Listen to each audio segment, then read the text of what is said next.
조지 스미스라고 하는 이름의 청년이 그의 젊은 시절에 하나님을 깊이 만나고 경험하여 남아있는 자신의 삶을 하나님을 위해 헌신하기로 결단했습니다. 어떻게 하면 하나님께 가장 귀하게 그리고 하나님 가장 기뻐하시는 일에 쓰임받을 수 있을까 하다가 그 당시에 아프리카로 파송받아 선교하는 선교사의 자리에 헌신하면 되겠구나 마음을 먹고 곧 후원 조직을 조직하여서 아프리카로 파송을 받았습니다. 그런데 공교롭게도 그가 파송을 받은 지 몇 달 되지 않아 파송을 받은 국가에 종교 포교 금지령이 내려지고 그는 채 선교의 열매들을 맺기도 전에 정부로부터 강제 추방을 당하고 몇 번을 더 들어가려는 시도를 하다가 결국 정부에 붙잡혀서 모진 고문 끝에 고국으로 압송되고 맙니다. 그럼에도 불구하고 그는 남아있던 그의 평생에 아프리카와 자신이 사역하였던 선교지를 향한 기도를 끊어지지 않고 계속하였고 안타깝게도 이 청년은 얼마 되지 않아 세상을 떠나게 되고 맙니다.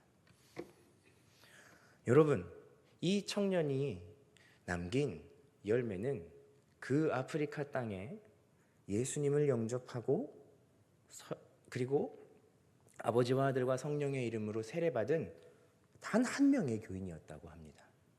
그런데 놀라운 일은요, 이 한 명의 세례 교인이 위대한 전도자가 되어서 무려 13,000명이 하나님께로 돌아오고 회심하는 씨앗으로 사용되었다는 사실입니다. 선교를 향한 그리고 복음을 향한 하나님의 열정은 얼마나 될까요? 그리고 그 선교와 복음의 열정의 증거인 우리 그리스도인들은 또한 그 복음을 향하여 얼마만큼의 열정을 가지고 있는 것일까요?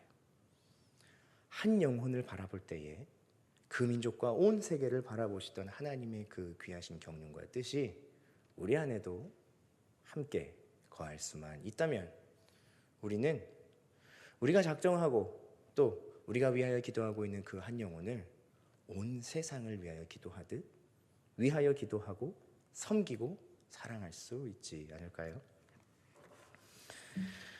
오늘 함께 사도행전의 말씀을 살펴보며 이처럼 하나님께서 복음의 전파를 향하여 가지셨던 그 귀한 열정 그리고 순전히 하나님 앞에 섰던 예수님의 사도들 그들이 하나님 앞에 어떻게 사용되었는지의 말씀을 살펴보며 선교의 귀한 원리와 또 하나님의 말씀이 주시는 은혜를 함께 나누기를 원합니다. 초대교회가 부흥하면서 교회는 어려움도 함께 겪게 되었습니다. 엄청난 핍박이 그들에게 닥치게 되었던 것이죠. 스데반 집사가 순교했음에도 핍박의 수위는 날로 가혹해졌습니다. 이때 핍박으로 인해서 교회 안에 한 부류는 죽어도 여기서 죽겠다.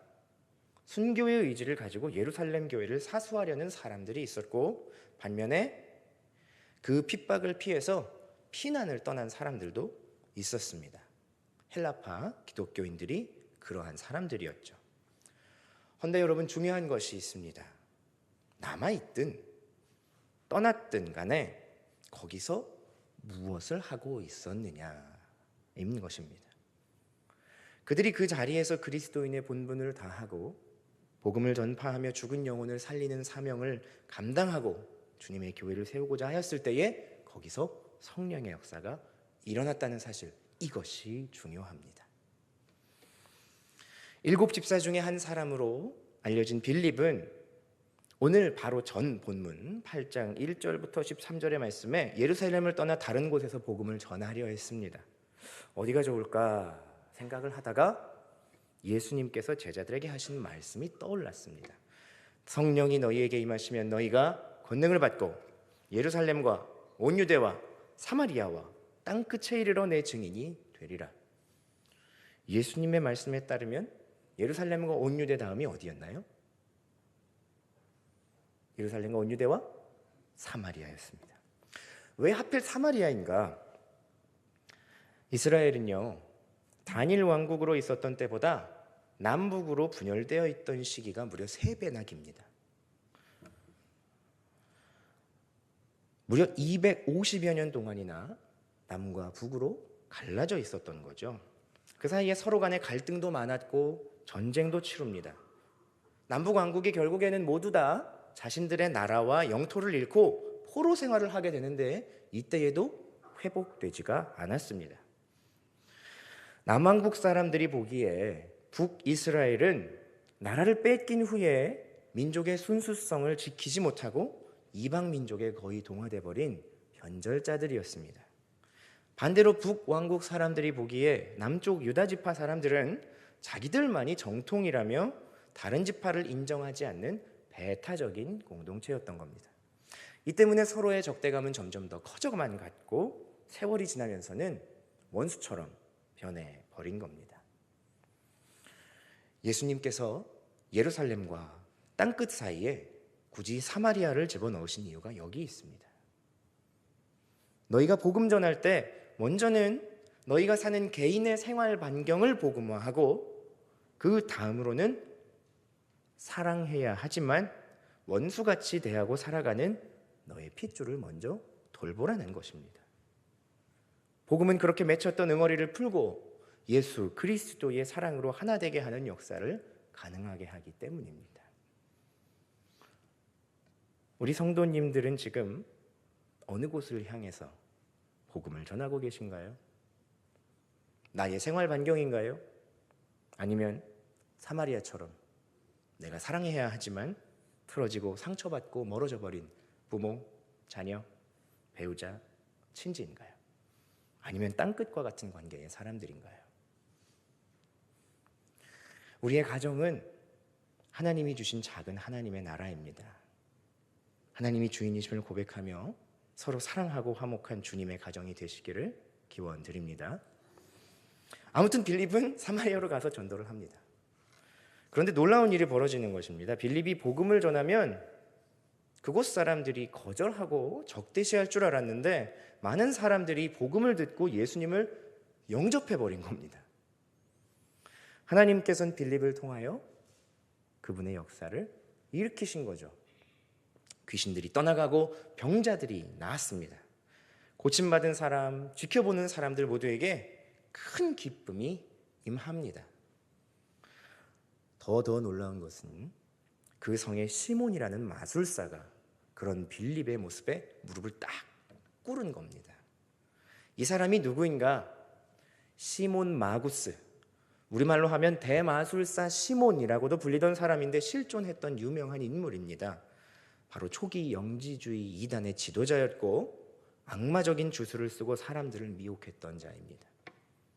그러면서 자신에게는 진짜로 신적인 능력이 있고 그러므로 너희들이 내 힘 믿고 자를 잘 모셔야 한다고 사마리아 사람들에게 엄청난 부와 권세를 누리던 횡포를 부리던 사람입니다. 그런데 빌립이 왔어요. 그가 하는 일을 보니까 가짜가 아니라 진짜거든요. 이 정말 대단한 거다. 오케이, 이걸 배우자. 그래서 빌립을 쫓아다닙니다. 그는 세례도 받고 자기가 가진 마술서를 다 불태우면서 온 힘을 다해 빌립을 쫓아다녔습니다. 그리고 나서 오늘 우리가 함께 읽은 본문이 전개되고 있습니다. 사마리아 성이 복음을 받아들였다는 말을 예루살렘 교회가 듣게 된 겁니다. 여러분, 교회가 어땠을까요? 의견이 분분했을 겁니다. 절대로 그럴 리 없다. 그 악하고 더러운 것들이 거짓 행세를 하는 게 분명하다. 아니다. 우리 사람 빌립이 가지 않았느냐? 내가 아는데 그 사람 정말 신실한 사람이다. 믿을만하다. 말도 안 된다. 그 사람은 어떻게 믿냐? 증거를 가져와 봐라. 그죠? 뭐 이런 분분한 의견들이 끊이지 않았을 겁니다. 쟁론이 끊이지 않자 결국 교회는 검증단을 파견하기로 합니다.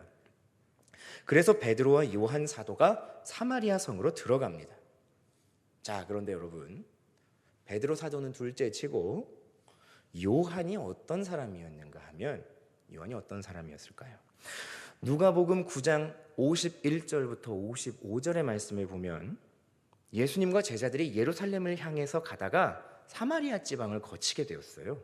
그런데 그 성에서 예루살렘을 향하는 남유다 이 여행자들하는 이유로 제자들과 예수님을 내쫓습니다.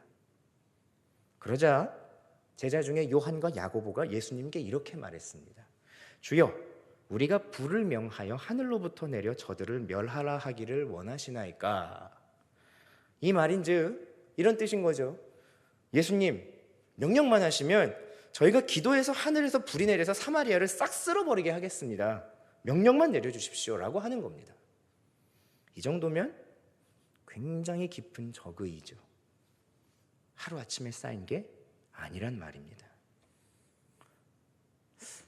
만약에 제가 오늘 말씀의 주인공인 요한이었다면 저는 아마 이런 생각을 했을 것 같습니다. 보나마나 그것들은 또 가증하고 거짓된 일들을 꾸미고 있는 거겠지? 더러운 이방인들과 어울리는 사마리아 녀석들, 이번에야말로 본때를 보여주겠어. 그런데 가서 보니까 정말로 사마리아 사람들이 변해 있는 거예요. 그들이 순전하고 열정적인 모습으로 복음을 받아들이고 심지어 그 말씀을 가지고 서로 전도까지 하고 있더라는 겁니다. 베드로와 요한은 아마 적잖이 당황했을 겁니다. 왜 그랬을까요? 그들은 사마리아 사람들에게 어떠한 영적인 기대감도 가지고 있지 않았기 때문입니다. 제가 어렸을 적에 교회에서 들었던 구연 동화가 있습니다. 아직도 기억이 생생하게 나는데 이런 이야기입니다. 한 아이가 있었는데 어느 날 아버지가 나쁜 범죄자에게 죽임을 당합니다. 비열한 악한은 아버지의 주검 곁에 울고 있는 이 아이에게 억울하면 나중에 커서 나를 찾아오너라 는 말을 남기고 사라집니다. 아이는 그날부터 복수의 칼을 갈죠. 실력을 갈고 닦아서 고수가 됩니다. 그리고 드디어 그 아이는 장성한 청년이 되어 원수를 찾아갑니다. 소식을 물어 겨우 원수 앞에 선 그 청년은 그런데 깜짝 놀랐습니다. 이미 초로의 늙은이가 된 원수는 힘없는 눈동자로 그 청년 앞에 무릎을 꿇으며 지난날의 잘못을 뉘우치고 눈물 흘리는 게 아닙니까? 알고 보니 그는 그의 아버지를 죽인 후 감옥에 들어갔다가 거기서 회심을 하고 하나님을 믿게 된 겁니다. 그래서 신부가 되었습니다. 청년이 된 아들은 오열하는 원수를 뒤로하고 묵묵히 왔던 길을 되돌아갑니다. 더 이상 악한이 아닌 그에게 복수를 할 수는 없었죠. 죄의 흔적은 지워지지 않습니다. 그리고 그것은 볼 때마다 사람을 몸서리치게 하지요. 하지만 사람은 변합니다. 천인공노할 죄인이었던 자도 하나님 사랑 앞에선 기회를 얻습니다. 그리고 그가 예수님 십자가를 받아들이면 용서를 받습니다. 아마 제자들은 사마리아 사람들의 모습을 보며 처음에는 당황하였지만 이내 잠시 동안 자신들의 모습을 떠올리지 않았을까요? 예수님께서 잡혀 죽임당하신 뒤에 낙심하고 두려워하며 고향으로 돌아와 고깃배 올라있던 자신들을 찾아오신 예수님을 떠올리지 않았을까요? 그리고 깨닫게 되었을 겁니다. 나와 이 사마리아 사람들의 모습이 하나님 앞에선 마찬가지겠구나. 본문의 말씀 14절과 15절 예루살렘 교회 15절에 보면 예루살렘 교회가 베드로와 요한을 보네메라고 쓰여져 있습니다. 그렇죠? 오늘 말씀의 제목이기도 합니다. 그리고 그들은 15절에 계속해서 내려가서 사마리아에 있는 사람들이 성령 받기를 기도하니 라고 쓰여져 있습니다. 말씀의 제목이 보네메 내려가서 기도하니거든요. 그런데 여러분 놀랍게도 이 세 동사들 보내다, 내려가다, 기도하다는 역설적인 단어들입니다. 어떻게 역설적이냐? 싹 다 사람의 마음과 정반대되는 행동들이었기 때문입니다. 예루살렘 교회가 사마리아에, 다른 곳도 아니고 사마리아에서 말씀의 부흥이 일어난다는 소식을 듣고 사람을 보냅니다. 그것도 무려 예수님의 수제자 2명을 보냅니다. 보냄받은 사람들은 또 어때요? 속내에 어찌됐건 쫄래쫄래 내려갑니다. 내려가서 가더니 심지어 사마리아 사람들의 무엇을 위해 기도했나요? 그 사람들이 성령 충만 받기를 간절히 기도하고 안수까지 합니다. 사람이 한 일인가요? 사람이 의도적으로 할 수 있는 일이 아닙니다. 사람의 이기심과 배타심, 그리고 오랜 시간 동안 쌓여왔던 감정과 증오를 정면으로 역설하는 일이 일어난 겁니다. 누가 왜 이런 일을 합니까? 그렇죠. 예수님이 약속하셨던 그 성령님께서 예루살렘 교회의 뜨거운 믿음의 간구, 순교자 스데반의 피맺힌 절규에 응답하셔서 사람이 자기 힘으로는 도저히 뛰어넘을 수도 없는 이기심, 배타심, 증오와 원한의 감정들을 뛰어넘어서 십자가 복음의 구원을 이루어내시려고 도저히 열릴 것 같지 않던 사마리아 사람의 마음을 여시고 친히 그들 가운데 역사하시고, 사도들은 또 그러면서도 그 성령의 계획 안에서 한가운데로 이끌려 들여가 그들의 성령 충만의 도구로 사용된 것입니다. 한 가지 알 수 있는 원리가 있습니다.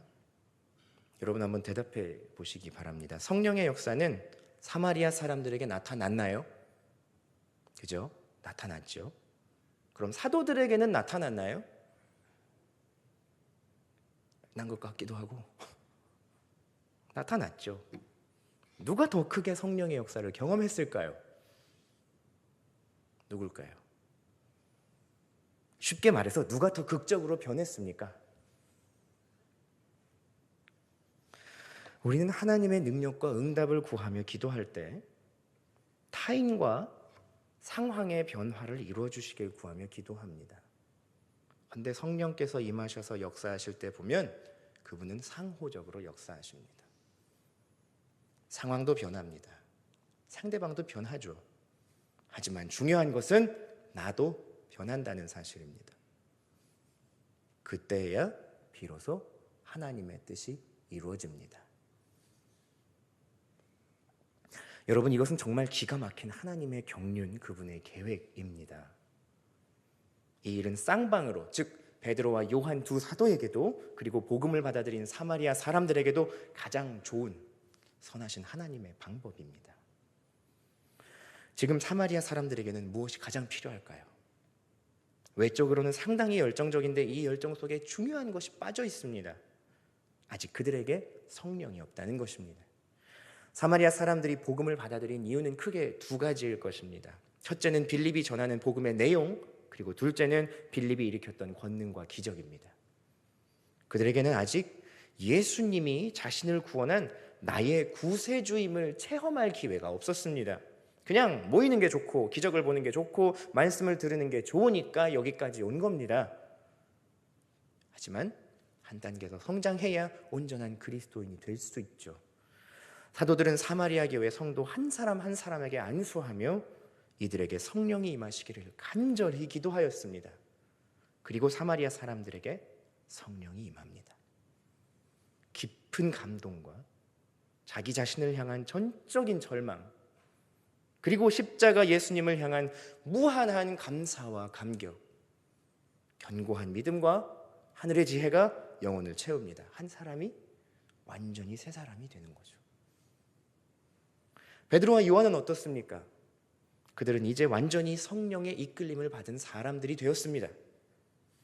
예전에 예수님의 죽음 앞에 벌벌 떨고 세상을 두려워하던 모습에서 담대하고 분명하게 하나님의 뜻을 선포하는 사도가 된 것입니다. 가장 큰 변화는 그들 마음속에 사마리아를 향해 있던 냉랭한 마음이 다 깨져 없어졌다는 겁니다. 오순절 성령 강림 사건 때 3,000명의 회심도 경험한 그들이었지만 이제 그들은 정말로 내 마음속 가장 깊은 곳에 있는 미움과 원한과 두려움과 의심까지도 다 무력하게 돼버리는 절대적인 십자가 복음의 위력을 실감했습니다.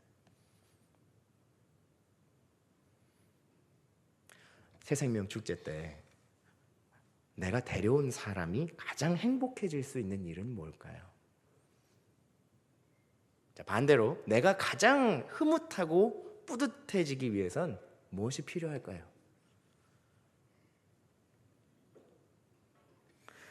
새생명 축제를 위해서 우리 함께 기도할 때 성령님의 역사를 간절히 구하며 기도하면 그날 선포되는 하나님 말씀 앞에 초청받은 사람은 그 영혼이 깨어서 말씀을 듣고 아버지를 만나게 될 겁니다.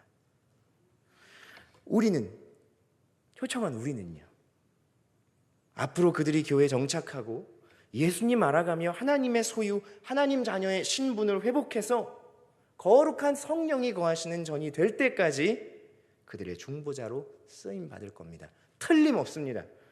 그 영혼이 기뻐서 눈물 흘리며 아버지 품 안에 안기는 모습을 보게 될 겁니다. 아직 안 끝났습니다. 또 하나 있어요. 새생명 축제 당일에 초청자들한테 가슴에 예쁜 코사주를 달아서 환영의 표시를 삼는다고 합니다. 사실 교회 안에서 마주치면서 이분들 일일이 인사하고 환영하고 인내하는 거 할 수 있어요, 없어요? 솔직히 말해보세요. 일일이 다 어떻게 한 사람 한 사람 다 보면서 인사 못합니다. 못해요. 왜 못해요? 어색하기도 하고 왠지 주제넘게 오지랖 부리는 것 같기도 하고 체면 때문에도 좀 그렇고. 하지만 여러분, 그들의 영혼을 바라봐 주세요.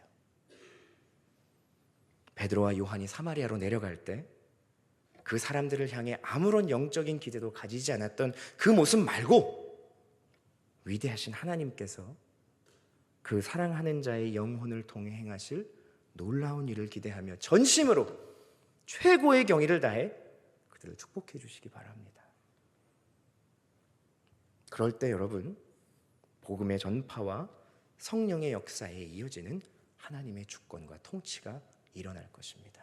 우리 21절과 22절을 찾아서 함께 읽겠습니다. 8장 21절 22절 시작. 이 도에는 네가 관계도 없고 분깃될 것도 없느니라. 그러므로 너의 이 악함을 회개하고 주께 기도하라. 혹 마음에 품은 것을 사하여 주시리라. 여러분, 이 말씀은 마술사 시몬을 향해 베드로가 한 말입니다. 드디어 본색을 드러낸 마술사 시몬이 베드로와 요한 앞에 은밀한 거래를 제안하죠. 요는 사도들이 가지고 있는 이 성령을 받게 하는 권능을 돈 줄 테니 팔라는 겁니다. 여러분, 처음 빌립이 사마리아에 왔을 때만 해도, 빌립 집사님이 사마리아에 왔을 때만 해도 마술사 시몬은요, 사마리아 성에서 네로라 하는 인물이었습니다. 위세가 대단했습니다.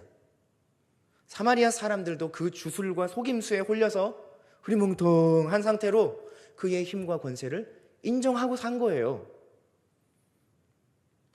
그런데 진짜 권세와 능력이 선포되자 어떻게 됩니까? 실체가 드러납니다. 주의 편인가 마귀의 편인가 구분이 흐리멍텅했던 것들이 분명해집니다. 이제 사도들과 사마리아 백성들은 모두 하나님 권속이 되었어요. 그러자 고립된 이 악한 영, 그 실체이자 집합체인 마술사 시몬이 마지막 발악을 합니다. 교회를 미혹해 넘어지게 하려는 거죠. 여기에 신앙의 공동체와 영적 전쟁의 중요한 원리가 담겨 있습니다. 성도의 공동체가 성령으로 하나 돼서 십자가 능력 위에 서고 서로 사랑하고 용납하는 온전한 교제를 이루면 악한 영은 발붙이지 못하고 떠나간다. 아멘. 이것이 마술사 시몬이 결국 찍소리도 못하고 떠나가게 된 이유인 것입니다. 사마리아는 큰 죄를 저질렀지만 하나님께서는 그 백성들을 향한 한결같은 긍휼과 사랑을 내보이셨습니다. 성령의 역사를 갈망하고 또 늘 성령으로 충만하였던 주의 사도들은 자기의 본성과 남을 정죄하는 마음 그리고 불편함을 모두 뛰어넘어서 사마리아 사람들을 끌어안고 성령의 하나됨을 이루었습니다. 그러자 그들을 둘러싸고 있던 악한 영이 두려워하며 그들을 떠나갔습니다. 여러분, 우리가 새생명 축제를 위해 기도할 때 하나님, 이것이 하늘 아버지 가장 기뻐하시는 일일 뿐 아니라 내 영혼에도 가장 복되고 기쁜 일이 되게 하소서. 우리 교회가 주의 믿음과 십자가 그 고백 위에 든든히 서는 초석이 되게 하소서. 이러한 성령의 역사를 기대했으면 좋겠습니다. 태신자의 마음을 여시고 말씀을 받아들이도록 역사하실 성령님, 내게도 귀한 역할 맡기시고 감당하게 하실 성령 하나님, 그리고 늘 성령 충만한 삶을 살게 해달라고 드리는 간구. 주님 세우신 이 교회가 성령의 능력 위에 굳게 서는 믿음의 공동체가 되게 하시고 우리 삶과 지역의 악한 영들은 모두 떨며 물러가게 하여 주소서. 우리 성령의 도우심을 구하며 뜨겁게 기도하는 한 주간이 그리고 우리의 평생의 삶이 되기를 주님의 이름으로 기원드립니다. 우리 함께 합심하여 통성으로 함께 기도하겠습니다.